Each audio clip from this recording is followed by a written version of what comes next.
Gentleman's time expired. Mr. Lamborn. Thank you, Mr. Chairman. This is for either Secretary Slotkin or Ambassador Patterson. I'm concerned that in Iran we've not known everything that was going on until sometimes years after the fact. The secret facility at Qom, for instance, we didn't know about that for years. So, Secretary Slotkin, when you say that you think it would be a year from when they would try to start breaking out and develop a nuclear weapon from their current status, and yet I know that we have allies and others, like our Israeli allies and others, who think it would be as little as 2 months. But whatever it is, whether it's closer to 2 months or closer to 12 months, is the U.S. military prepared to act in that limited window and use force, if that's what it would take, to keep Iran from actually deploying a nuclear weapon? Sure. So just starting from the top, first on the interim deal. First of all, the Joint Plan of Action allows for the IAEA to verify Iran's compliance with the deal. I understand you're talking about if there's things that aren't on the table, but certainly the IAEA has a role in verifying compliance now. Any comprehensive agreement that we ever negotiate will emphasize verifiable means, right? We'll have to have solid proof. We will not rely on just trusting the Iranians.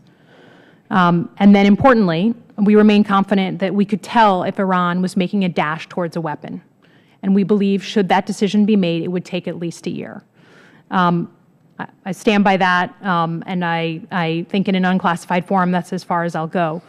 If for some reason negotiations broke down, if we didn't get a comprehensive deal, the President said all options are on the table, and the Department of Defense is prepared to take any action that the President deems.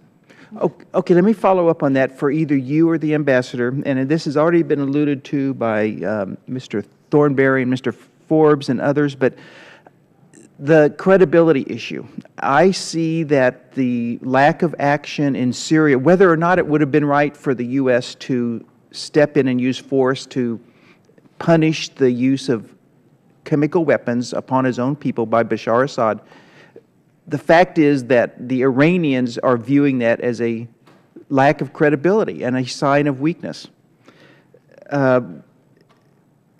What indications do we have that the Iranians are really taking seriously the threat that the U.S. would act militarily? I think that the credibility gap has widened considerably and is a very troubling thing.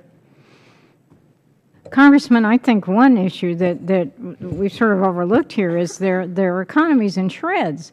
The sanctions have been extraordinarily effective in reducing their access to international financial institutions and reducing their petroleum production. So that has clearly gotten their attention and brought them to the table to negotiate. But hasn't that been undone now to a large extent? I hear that there's what's called a gold rush of European countries and private sector go into Iran and now saying that they're open for business. Congressman, let me stress that Iran is not open for business, and the American government will do everything it possibly can to enforce these sanctions on any company that would be so unwise as to engage in business with Iran right now.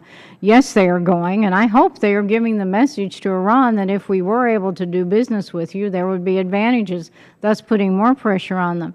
But please rest assured that the sanctions have been effective, gotten them to the table. I don't think the credibility issue, again, it seems that economically, Iran is in a very weak position right now.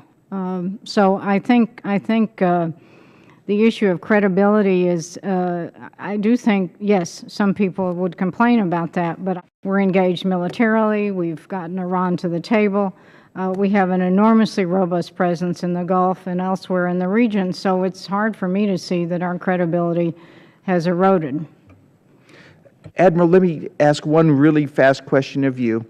We have sold arms, advanced arms, to some of the countries in the region outside of Israel. Are we able to make sure that they comply with the restrictions on the use of those advanced weaponry and arms? Yes. first of all, before we agree to those arms sales, it goes through a very thorough vetting process to make sure that the qualitative military edge considerations are fully acknowledged and accepted in terms of ensuring there's a strategic balance is properly maintained. And then we do have end-user agreement specifics in the agreements which allow us to make sure that the weapons are being employed to the role and mission that they were intended. Thank you. Thank you.